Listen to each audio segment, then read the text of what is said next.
tražimo da se naša crkva očisti od najamnika, da se očisti od trgovaca, jer je Gospod isterao trgovce iz hrama, a mi sada imamo u crkvama našim i lopove, imamo mafiju.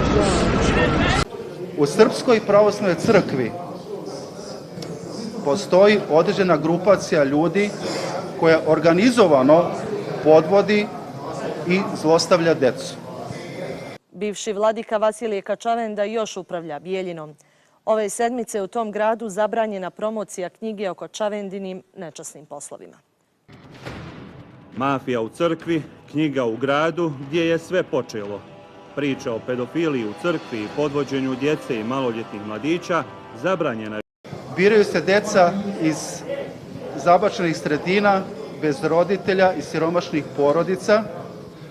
Oni se zlostavljaju po bogoslovijama, po manastirima, a nažalost desio se i smrtni ishod u manastiru Papraći, gde je bogoslov Milić Blažanović brutalno ubijen iz razloga što je hteo da progovori o svojim iskustvima. Ja sam od moje crkve prognan iz razloga što sam progovorio o stvarima koje se tu dešavaju. Taj sveštenik koji se bavio pedofilijom i koji je prodavao porno materijal, sada je sveštenik u Crnoj Gori kod episkopa Srpske pravoslavne crkve.